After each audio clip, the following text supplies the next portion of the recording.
اب میری ایک بات پہ غور کرو، جب آدمی کے پاس پیسے آتے ہیں نا تو سب سے پہلے وہ گھر بدلتا ہے۔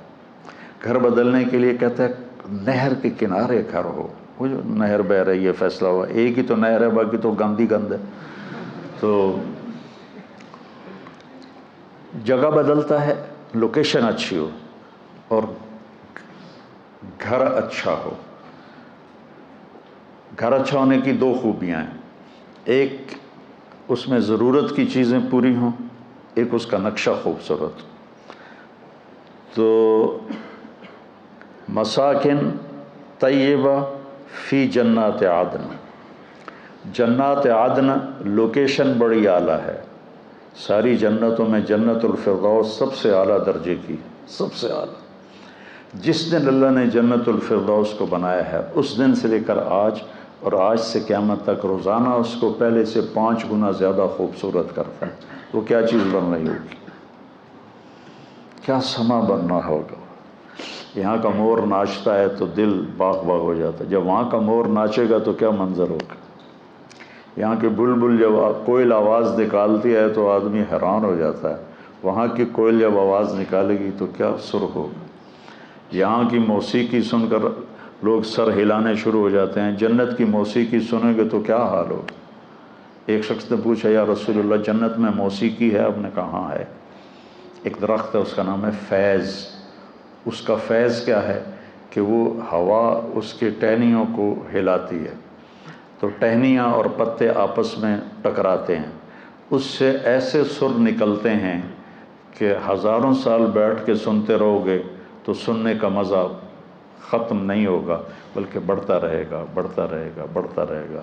اور اس کے درخت کے نیچے جنت کی لڑکیاں ہیں جو مل کر پھر گانا گاتی ہیں، اور جنت والے اس کو سن کر جنت بھی بھول جاتے ہیں، اپنا آپ بھی بھول جاتے ہیں کہ ایسی عالی شان تمہارے لیے اللہ نے سامان۔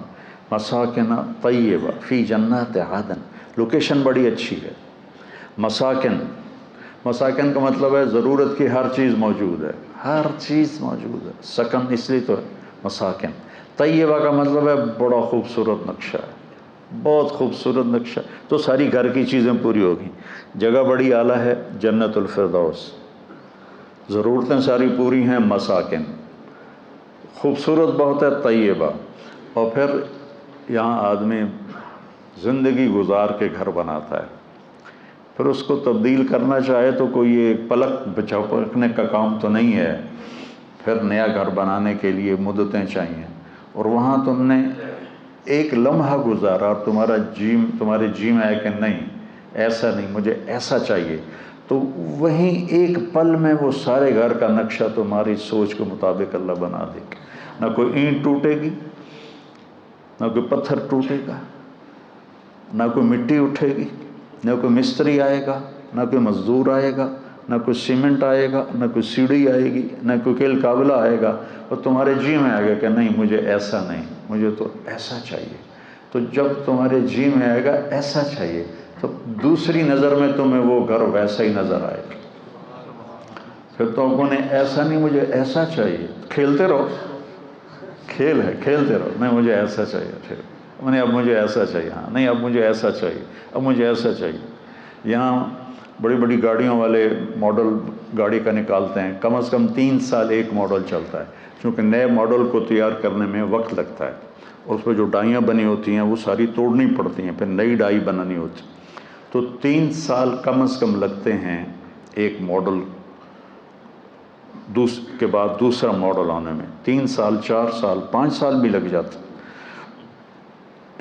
اور پھر وہ جا کر نئی گاڑی لاتے ہیں۔ اب صحابہ کا تو پتہ نہیں تھا کہ مرسڈیز بھی آئے گی اور ٹویوٹا بھی آئے گی اور بینٹلے بھی آئے گی، BMW بھی آئے گی، وہ تو گھوڑے اونٹ ہی پوچھتے رہے۔ ایک صحابہ نے پوچھا یا رسول اللہ جنت میں گھوڑے ہیں؟ آپ نے کہا ہیں۔ اس ویکھیا ہی گھوڑا اور اس کی ویکھنا ہے۔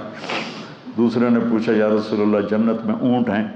آپ نے کہا ہیں، ان کے پر ہوں گے سبز زمرد کے، تم اس پر بیٹھو گے وہ تمہیں لے کے اڑیں گے، جدھر تمہاری نظر جائے گی وہاں اس کا قدم جائے گا، اتنی لمبی ان کی، اتنی تیز ان کی پرواز ہوگی۔ لیکن ہم اگر آج اللہ کے نبی ہوتے تو ہم پوچھتے یا رسول اللہ جنت میں مرسڈیز ہے، جنت میں BMW ہے، جنت میں بینٹلے ہے، جنت میں روز رائس ہے. ہم نے تو یہ پوچھنی. اب ہمیں تو ہمارا علم تو صحابہ سے زیادہ ہو گیا دنیا کے لحاظ سے، تو ہم تو کہیں گے یا اللہ مرسڈیز چاہیے، وہ ٹک ہوگا اور مرسڈیز سامنے ہوگی. نہیں، اس کا لائٹیں چینج کرنی ہے، یوں ہوگا اور لائٹیں چینج ہو جائیں گی. اس کا اندر سے انٹیریئر تبدیل کرنا، یوں ہو کر انٹیریئر تبدیل ہو جائے گا. تو مساکن ضرورت ہر چیز پوری ہے. لیکن عجیب بات ہے کہ پوری جنت میں ٹوائلٹ کوئی نہیں، اور واش روم کوئی نہیں، اور کپڑے دھونے کی جگہ کوئی نہیں، واشنگ مشین کوئی نہیں. سبحان. اور رہنا ہمیشہ کے لیے. اور ہر مرد عورت نے 100 جوڑے پہنے ہوں گے، 100، ایک نہیں 100، اور وہ 2 انگلیوں میں آ جائیں گے، اتنے باریک ہوں گے. اور ان کا وزن کوئی نہیں ہوگا کہ وہ نور سے بنے ہوں گے. تو جب کپڑے تبدیل کرنے ہوں گے تو نہ کپڑے اتارنے پڑیں گے نہ کپڑے پہننے پڑیں گے. اگر 100 جوڑے تم اتارنے لگو تو کندھوں کی ایکسرسائز تو خوب ہو گئی نا. 1 2 3 4 5 50 60 70 80 90 100 موٹے تو رہ گئے نا بندیاں میں.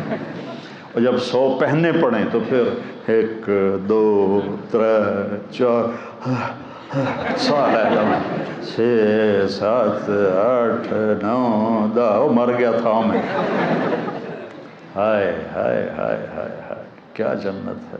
فی جنت تجری العیون خلالها والحور تقطر فی رشاقۃ اغیدی تختال فی حلل حرائر سندس استبرق واساور من عسجد والتاج یعلو فوق مفرق راسها من لؤلؤ وجواہر وزمرد حتی اذا اقتربت الیہ تبسمت بالغنج كالطفل الولید المسہد فهناك غرت الطیور ورتلت لحن الخلود بكل غصن املد. یہ جنت ہے، یہ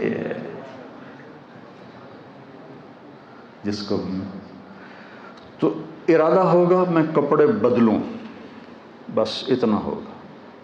دماغ میں ڈیزائن آئے گا فلاں قسم کا. تو ایک درخت ہے طوبہ، ہر جنتی کو ملے گا، اس پر بڑے بڑے پھول لگے ہوئے ہیں. وہ پھول ایسے پھٹے گا اور ایک چمک اٹھے گی.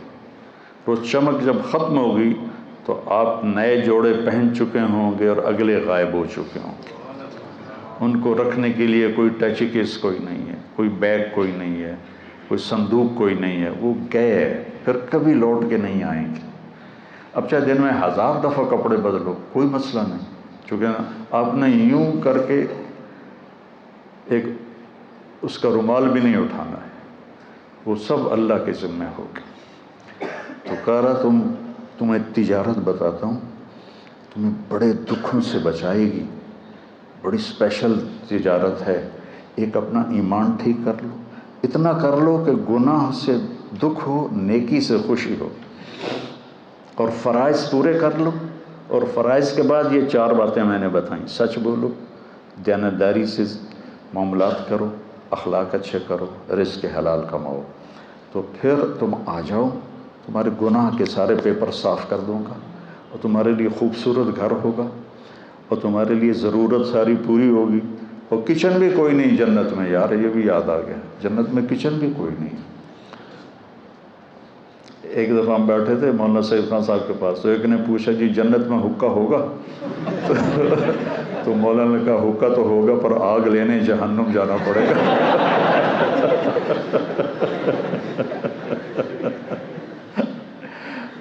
تو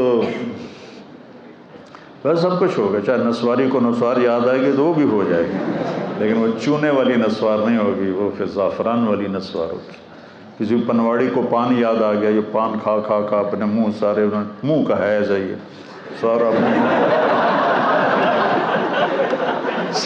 سارا منہ سرخ کیا ہوتا ہے انہوں نے. ہندوستان میں بہت زیادہ ہے، ہمارے ہاں تو پان کھانے والے تھوڑے لوگ ہیں، وہاں تو ہر آدمی.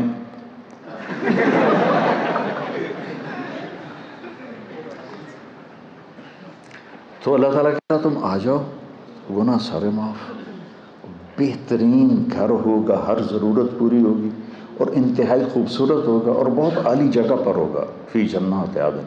پھر کہا ذالک الفوز العظیم، ہوا یہ حالات، ذالک الفوز العظیم، یہ ہے اصل کامیابی، کہ تمہیں جنت ملے، تمہیں اللہ کی رضا ملے، تمہارے گناہ معاف ہو جائیں، یہ تجارت ہے اصل کامیابی۔ لیکن میں اللہ پہ قربان جاؤں، اللہ ہمارا خالق ہے، کہنا کہ وہ اخرى، ایک اور بات بھی ہے، یہاں قرآن کا لہجہ بدل جاتا ہے، وہ اخرى، ایک اور چیز بھی ہے جو تمہیں پسند ہے، تحبونہا، اللہ تعالیٰ کہہ رہا ہے مجھے پتہ ہے میرے بندو، تم دنیا لیے بغیر تمہیں جنت پر تمہارا گزارا نہیں ہوگا، تم کہو گے کوئی پراٹھا اتنے بھی چاہیے، تو وہ اس کو اللہ نے کہا وہ اخرى، وہ ایک اور چیز بھی ہے، تم میرا چہرہ دیکھو، ایک اور چیز بھی ہے۔ تو لہجہ، چہرے کا انداز اس کو ہلکا بنا رہا ہے کہ کوئی معمولی چیز ہے، کوئی بڑی چیز کوئی نہیں ہے، وہ اخرى، اخرى، آدمی اپنا شکل بھی بدلتا ہے اور ہاتھ کے حرکت کو بھی اس کے ساتھ تائید کے طور پر، وہ اخرى، ایک اور شے بھی ہے، تو بڑی چنگی لگی، اللہ نے بڑی چنگی نہیں لگی، تو چنگی لگ دی ہے کی ہے، نصر من اللہ و فتح قریب، یا اللہ دنیا بھی دے، اس کے بغیر گزارا نہیں۔ وہ قتادہ بن نعمان رضی اللہ عنہ کی آنکھ ضائع ہو گئی فتح غزوہ احد میں، تو ان کی آنکھوں میں تیر لگا ہوا تھا، تو وہ یا رسول اللہ میرے آنکھوں میں تیر لگ گیا، تو آپ نے کہا آنکھ چاہیے یا جنت چاہیے؟ کہنے لگے مجھے دونوں ہی چاہیے، آنکھ بھی چاہیے جنت بھی چاہیے۔ تو آپ نے ان کا تیر نکالا، اور وہ جو کیما بن گئی تھی آنکھ، اس کو اپنے ایسے ہاتھوں میں انگلیوں میں لیا، اور ان کی آنکھ میں رکھ کر اوپر ایسے ہاتھ پھیر کر کہا اللہم اجعلھا احسن عینی، یا اللہ دوسری آنکھ سے زیادہ خوبصورت کر دے۔ تو اپنے انگلیاں ہٹائیں تو وہ چمک رہی تھی روشن آنکھ۔ تو ہمارا بھی مذہب قتادہ بن نعمان والا ہے کہ یا اللہ دنیا بھی چاہیے، جنت بھی چاہیے، ایتھے سکی کھا کے گزارا کوئی نہیں۔ تو میرا رب ہم سے ایک تجارت کر رہا ہے بچوں، یا باہر کا مجمع آیا ہوا ہے، اب لوگ تبلیغ میں جایا کریں، زیادہ نہیں 3 دن ہر مہینے لگا لیا کریں، آپ کے ہر مسجدوں میں تبلیغ کا کام ہو رہا ہے، تو انشاءاللہ العزیز اللہ تعالیٰ یہ ہر مہینے 3 دن اگر آپ جاتے رہیں گے تو آپ کی زندگی میں بہت بڑی تبدیلی آ جائے گی۔ اور یہ طاق راتیں چل رہی ہیں، آج بھی طاق رات ہے، شب قدر ہے یا نہیں ہے یہ تو اللہ کے علم میں ہے۔ ہمارے ہاں 27 کا اہتمام کیا جاتا ہے، 27 ضروری نہیں ہے، کبھی 21، کبھی 23، کبھی 25، کبھی 27، کبھی 29۔ تو ان طاق راتوں میں اللہ تعالیٰ کوئی ایک رات، یہ بچوں کو تو انشاءاللہ نصیب ہو جائے گی، ایک رات ان کی گھر میں آئے گی تو تھوڑا سا جاگ لیں گے، تو انشاءاللہ ساری پانچوں راتیں ان کی تو مزے میں ہیں، اللہ کا علم پڑھ رہے ہیں، حدیث پڑھ رہے ہیں، قرآن پڑھ رہے ہیں۔ آپ جو آئے تشریف لائے ہوئے اپنے گھروں میں جاگنے کا اہتمام کر لیں، چھوٹی راتیں ہیں۔ تو ایک تو کوئی والدین کا نافرمان ہے تو ماں سے معافی مانگ لے، کوئی شراب کا عادی ہے تو توبہ کر لے، کوئی رشتہ داروں سے لڑا ہوا ہے تو صلح کر لے، کوئی دل میں کینہ، بغض، نفرت رکھتا ہے تو اس کو دل کو صاف کر لے، تو پھر انشاءاللہ بخشش کی مہر اللہ کے نبی نے لگا کے دی ہے کہ شراب نہ پیتا ہو، ماں باپ کا نافرمان نہ ہو، رشتہ داروں سے لڑائی نہ لڑتا ہو، دل میں بغض نہ رکھتا ہو، تو شب قدر میں سب کی بخشش ہو جاتی ہے۔ لیکن یہ 4 کام میں سے کوئی ایک کام بھی کسی کے اندر ہے تو وہ پینڈنگ ہو جاتا ہے، یہ نہیں کہ اس کی ہوتی نہیں، اگر وہ توبہ کر لے گا تو معاف ہو جائے گا۔